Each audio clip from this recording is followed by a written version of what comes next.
Hello प्यारे बच्चों, स्वागत है आप लोगों का मेरे YouTube चैनल अंकित एकेडमी में। तो आज की क्लास में हम लोग देखने वाले हैं 9th क्लास का फिजिक्स का 1 चैप्टर जिसका नाम है विज्ञान और मापन। तो इस वीडियो में हम लोग 30 VBA ऑब्जेक्टिव क्वेश्चन को देखने वाले हैं, ठीक है ना। तो चलिए वीडियो को शुरू करते हैं। अब देखिए पहला क्वेश्चन कह रहा है विज्ञान क्या है। अब देखिए विज्ञान क्या है, ए नंबर में बोल रहा है कल्पना का विषय, बी में बोल रहा है व्यवस्थित ज्ञान, और सी में बोल रहा है मनोरंजन का साधन, और डी में बोल रहा है खेल का प्रकार। अब जो विज्ञान जो होता है ये क्या होता है, यह एक व्यवस्थित ज्ञान होता है। क्या होता है? व्यवस्थित ज्ञान होता है। यानी विज्ञान में हम लोग कोई भी अगर काम करते हैं तो किसी भी काम को हम लोग एक व्यवस्थित तरीके से हम लोग उस काम को संपन्न करते हैं, ठीक है ना। तो चलिए देखिए सेकंड नंबर क्वेश्चन बोल रहा है मापन का अर्थ है। अब मापन का अर्थ क्या होता है? अब ए नंबर में बोल रहा है वस्तु को रंगना। अब वस्तु का रंगना क्या मापन का अर्थ होता है? तो ये जो है बिल्कुल नहीं होगा, ठीक है ना, ये भी नहीं होगा। बी में कह रहा है किसी राशि की तुलना मापन से करना। अब देखिए ये जो है मापन का अर्थ होता है। क्या होता है? मापन का अर्थ क्या होता है? किसी राशि की तुलना मानक से करना, ठीक है ना। तो इसका जो करेक्ट आंसर हो जाएगा क्या हो जाएगा? बी। सी नंबर में बोल रहा है चित्र बनाना, और डी में बोल रहा है वस्तु को तोड़ना। तो ये सब जो है नहीं होगा, ठीक है। अब देखिए 3 नंबर में कह रहा है एसआई पद्धति में लंबाई का मात्रा क्या है। अब जो एसआई जो पद्धति होता है उसमें लंबाई का मात्रा क्या होता है? सेंटीमीटर, मीटर, किलोमीटर, और डी में बोल रहा है इंच। अब देखिए एसआई पद्धति क्या होता है, हम लोग जो इसको MKS पद्धति को क्या बोलते हैं? एसआई पद्धति बोलते हैं, ठीक है ना। अब इसमें क्या होता है? लंबाई का मात्रा क्या होता है? मीटर होता है। लंबाई का मात्रा क्या होता है? मीटर होता है। तो इसलिए हम लोग इसका 3 का आंसर क्या हो जाएगा? बी हो जाएगा, ठीक है ना।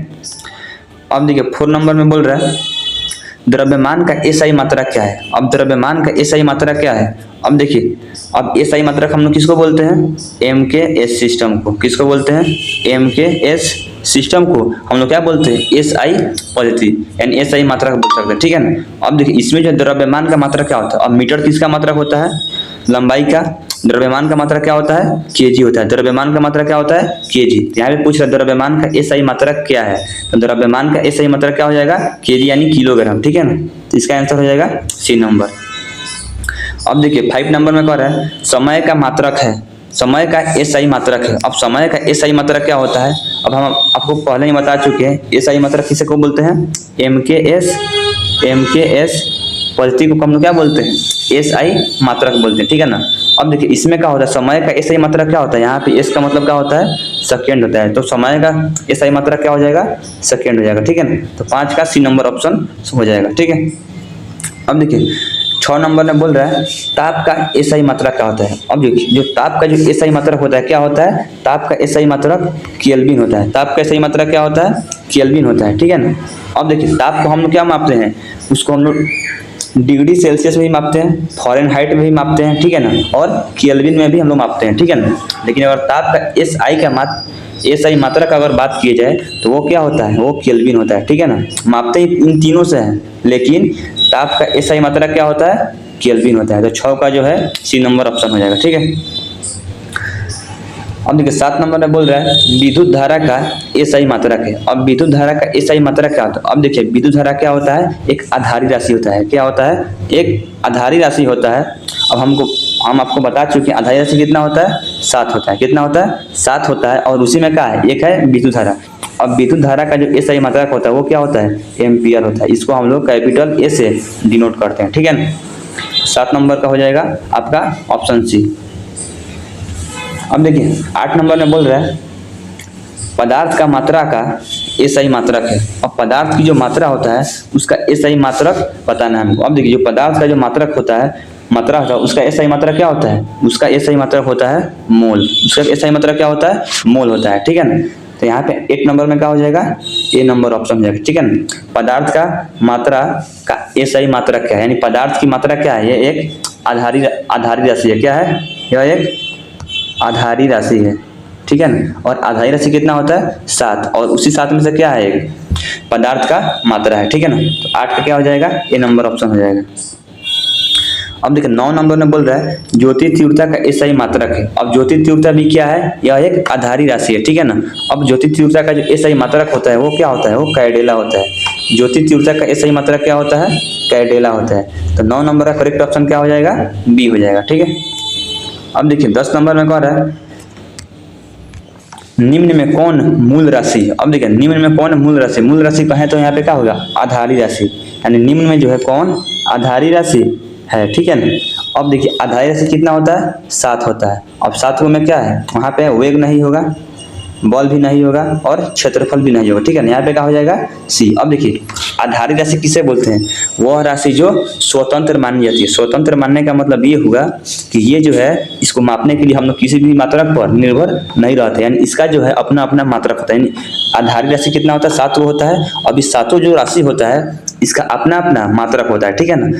तो लंबाई क्या है, एक आधारी राशि। आधारी राशि को हम लोग क्या बोलते हैं, मूल राशि भी बोल देते हैं, ठीक है।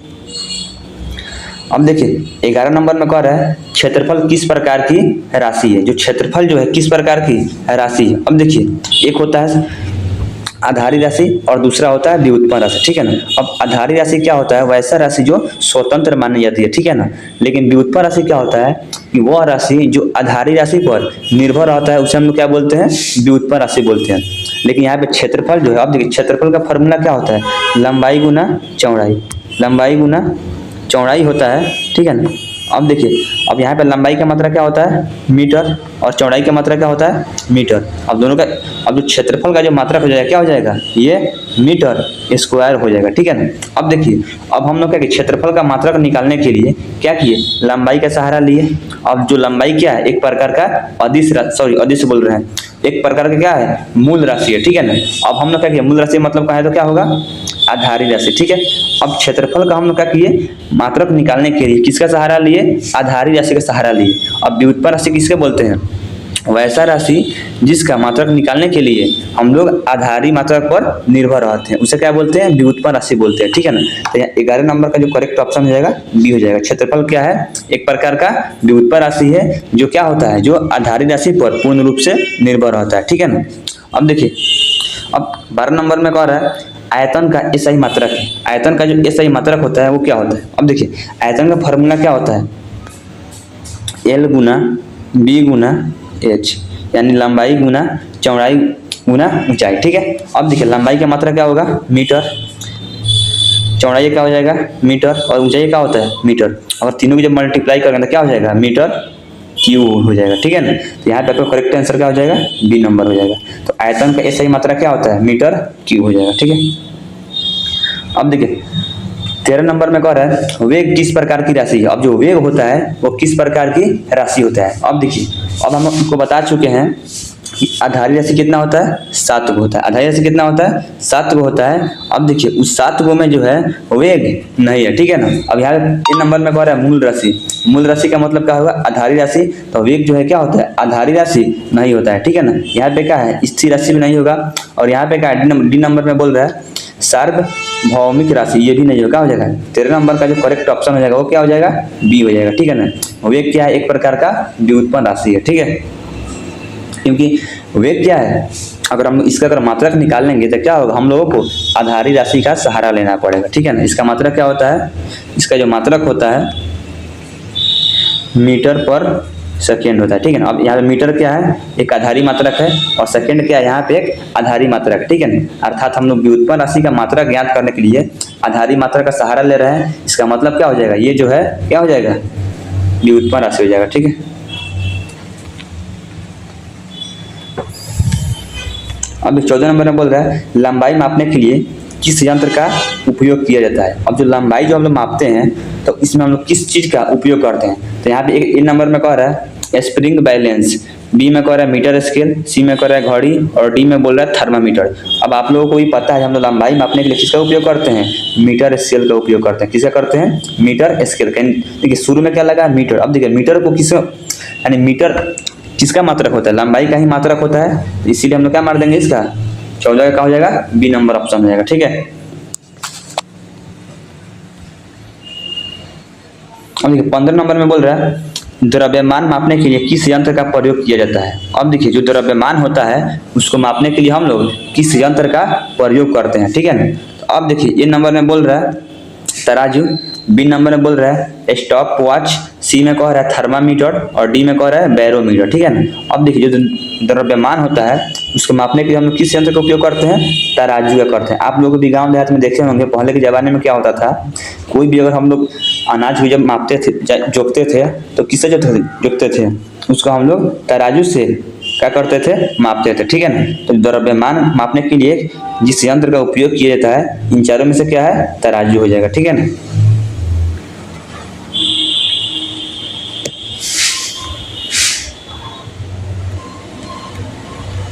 अब देखिए 16 नंबर में कह रहा है समय मापने के लिए किस यंत्र का उपयोग किया जाता है। अब जो समय जो होता है उसको मापने के लिए हम लोग किस यंत्र का उपयोग करते हैं, ठीक है।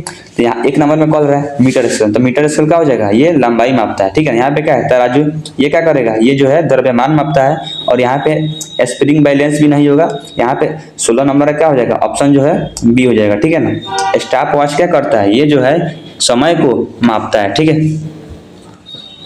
अब देखिए 17 नंबर में बोल रहा है ताप मापने का यंत्र है, यानी ताप जो है किसके द्वारा मापा जाता है, ठीक है। अब देखिए ए नंबर में बोल रहा है बैरोमीटर, बी में बोल रहा है हाइड्रोमीटर, सी में बोल रहा है थर्मामीटर और डी में बोल रहा है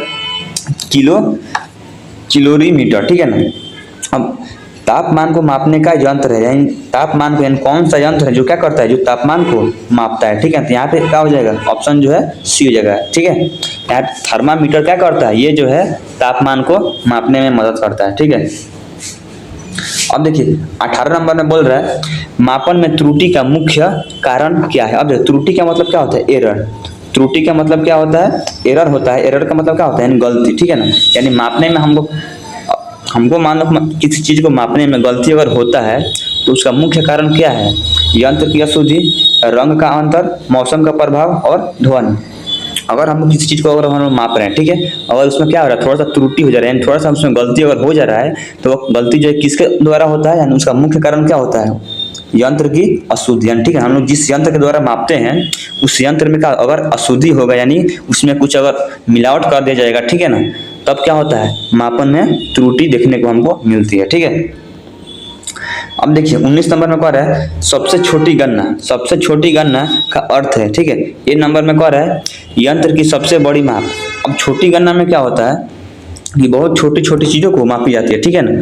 अब कह रहा है ए में कह रहा है यंत्र की सबसे बड़ी माप, ये भी नहीं होगा, ठीक है। सी में कह रहा है कुल माप और डी में कह रहा है औसत माप। सबसे छोटी गणना का अर्थ क्या होता है कि यंत्र द्वारा मापी जाने वाली न्यूनतम मात्रा, ठीक है ना। यहाँ पे क्या हो जाएगा, 19 नंबर का ऑप्शन बी हो जाएगा, ठीक है।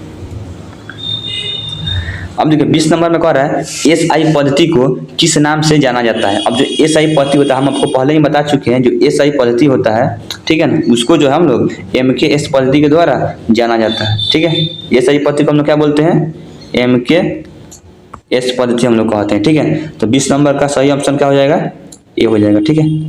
अब देखिए 21 नंबर में क्या बोल रहा है मीटर किसकी इकाई है। जो मीटर जो होता है वो किसका इकाई होता है। अब देखिए द्रव्यमान का क्या होता है, केजी होता है, ये भी नहीं होगा। लंबाई का होगा, लंबाई का मात्रा क्या होता है, मीटर होता है। और समय का मात्रा क्या होता है, सेकेंड होता है, तो यहाँ पे समय भी नहीं होगा। और तापमान क्या होता है, केल्विन होता है, ठीक है ना। यानी जो मीटर जो है किसका इकाई है, ये लंबाई का इकाई है, ठीक है ना। तो 21 नंबर का ऑप्शन बी हो जाएगा, ठीक है।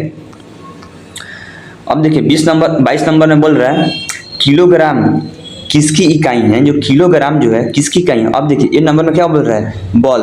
अब बॉल का इकाई क्या होता है, बॉल का जो इकाई होता है वो न्यूटन होता है, तो ये भी नहीं होगा। ऊर्जा क्या होता है, ऊर्जा का इकाई क्या होता है, ऊर्जा का जूल होता है, तो इसका क्या हो जाएगा, ये भी नहीं होगा। शक्ति क्या होता है, शक्ति का पावर होता है, ठीक है, यानी वाट होता है, ठीक है, तो ये भी नहीं होगा। यहाँ पे जो किलोग्राम जो है ये किसका इकाई होता है, ये द्रव्यमान का इकाई होता है, ठीक है ना। तो 22 नंबर का सही आंसर क्या हो जाएगा, सी नंबर, ठीक है। अब देखिए 23 नंबर में कॉल है सेकेंड किसकी इकाई है। यानी जो सेकेंड जो होता है किसका इकाई है। अब देखिए लंबाई का मात्रा क्या होता है, लंबाई का इकाई क्या होता है, मीटर होता है। तापमान का क्या होगा, केल्विन। धारा का क्या होगा, एम्पियर। यानी यहाँ पे जो समय जो दिख रहा है, समय का मात्रा क्या होता है, यानी इकाई क्या होता है, सेकेंड होता है, ठीक है। यानी कह रहा है सेकेंड किसकी इकाई है, तो समय का इकाई है, ठीक है। तो 13 नंबर का सही ऑप्शन क्या हो जाएगा, 23 नंबर का सही आंसर क्या हो जाएगा, ए नंबर। अब 24 नंबर में बोल रहा है न्यूटन किसकी इकाई है। यानी जो न्यूटन होता है किसकी इकाई होता है, तो न्यूटन क्या होता है, बॉल का इकाई होता है, ठीक है ना। न्यूटन किसका इकाई होता है, बॉल का इकाई होता है, ठीक है। अब देखिए 25 नंबर में देख लेते हैं, कह रहा है जूल किसकी इकाई है। तो जो जूल होता है ये किसका इकाई होता है, जूल जो होता है क्या होता है, ये जो होता है बल का नहीं होगा, बल का क्या होता है न्यूटन होता है, दाब का क्या होता है पास्कल होता है, और घनत्व का भी नहीं होगा, ठीक है ना। ये किसका हो जाएगा, ये कार्य का होता है, ठीक है ना। जूल जो है किसका इकाई होता है, ये कार्य का इकाई क्या होता है, जूल होता है, ठीक है ना। अब देखिए 25 नंबर हो गया, अब 26 नंबर देख लेते हैं। वाट किसकी इकाई है, जो वाट जो होता है किसका इकाई होता है। अब देखिए ऊर्जा होता है, ऊर्जा किसका इकाई होता है, ये जो होता है कार्य का, ठीक है। अब देखिए ऊर्जा क्या होगा, इसमें नहीं होगा, यहाँ पे होगा कार्य। अब कार्य का इकाई क्या होता है, ऊर्जा होता है। यहाँ पे कह रहा है बल का क्या होता है, इकाई क्या होता है, न्यूटन होता है। यानी जो वाट जो होता है ये किसका इकाई होता है, ये शक्ति का इकाई होता है। शक्ति का इकाई क्या होता है, वाट होता है, ठीक है। अब देखिए 27 नंबर में बोल रहा है घनत्व का एसआई मात्रक है। घनत्व का एसआई मात्रक क्या होता है। अब देखिए घनत्व का एसआई मात्रक हम कैसे निकालेंगे। घनत्व बराबर फार्मूला होता है द्रव्यमान बटा आयतन, द्रव्यमान बटा आयतन, ठीक है ना। द्रव्यमान बटा आयतन, आयतन। अब देखिए द्रव्यमान का मात्रा क्या होता है, केजी होता है, ठीक है। और आयतन क्या होता है, पर मीटर क्यूब होता है, ठीक है ना। अब देखिए यानी केजी पर मीटर क्यूब हो जाएगा, तो 27 नंबर का ऑप्शन क्या हो जाएगा, ये हो जाएगा, ठीक है। घनत्व का एसआई मात्रा क्या होता है, केजी पर मीटर क्यूब हो जाएगा, ठीक है ना। अब देखिए 28 नंबर में बोल रहा है निम्न में से कौन व्युत्पन्न राशि है, निम्न में से हमको चुनना है कि कौन जो है व्युत्पन्न राशि का उदाहरण है, ठीक है। अब देखिए जो लंबाई है ये क्या है, एक आधारी राशि है, तो ये भी नहीं होगा। समय भी क्या है, एक आधारी राशि है। द्रव्यमान भी क्या है, एक आधारी राशि है। और बल क्या है, ये आधारी राशि नहीं है। अब आधारी राशि नहीं है, इसके कहने का मतलब क्या हो जाएगा, ये जो है एक व्युत्पन्न राशि है, ठीक है ना। तो बल क्या है, एक प्रकार का व्युत्पन्न राशि है, ठीक है। तो 28 का क्या हो जाएगा, डी नंबर हो जाएगा। अब देखिए 29 में कह रहा है वैज्ञानिक अध्ययन का आधार क्या है। यानी जो वैज्ञानिक जो है वो उसका अध्ययन करने का उसका क्या मतलब प्रोसेस रहता है, यानी क्या जो उसका आधार रहता है, ठीक है ना। तो वैज्ञानिक, किसी भी वैज्ञानिक का अध्ययन करने का जो आधार होता है वो क्या होता है, अंधविश्वास नहीं होता है, ठीक है। कल्पना भी नहीं होता है, अनुमान भी नहीं होता, क्या होता है, मापन का प्रयोग होता है। क्या होता है, मापन का प्रयोग। तो 29 नंबर का हो जाएगा बी नंबर ऑप्शन, ठीक है। अब देखिए 30 नंबर लास्ट क्वेश्चन है, इसमें बोल रहा है सही मापन के लिए आवश्यक है, यानी सही हमको मान लो किसी चीज को क्या करना है, सही मापना है, तो उसके लिए क्या चाहिए हम लोग को। ए नंबर में कह रहा है मानक इकाई का प्रयोग, बी में कह रहा है अनुमान लगाना, सी में कह रहा है रंगीन यंत्र का उपयोग, डी में कह रहा है बड़ी वस्तु के चयन, ठीक है ना। अगर हम क्या करना है सही मापन के लिए, अगर हमको किसी चीज का क्या करना है सही मापन करना है, तो उसके लिए हमको क्या चाहिए, उसके लिए हमको करें अनुमान लगाना। बी में क्या हो जाएगा, अनुमान लगाना। तो क्या हम लोग किसी भी चीज को अनुमान लगाकर उसको नहीं मापते हैं, ठीक है ना। सी में कह रहा है रंगीन यंत्र का उपयोग, इसका भी उपयोग हम लोग नहीं करते हैं। बड़ी वस्तु का इसका भी हम लोग नहीं करते, ठीक है ना। हम क्या करते हैं, मानक इकाई का प्रयोग करते हैं, ठीक है ना। तो 30 नंबर जो है इसका आंसर क्या हो जाएगा, ये नंबर हो जाएगा, ठीक है। अब देखिए अब ये लास्ट ही क्वेश्चन था, ठीक है ना। अगर आपको ये वीडियो अच्छा लगा हो तो वीडियो को लाइक कर दीजिएगा। अगर आप इस चैनल पर नए हैं तो चैनल को सब्सक्राइब कर दीजिएगा, ठीक है ना। अब मिलते हैं नेक्स्ट वीडियो में। जय हिंद, जय भारत।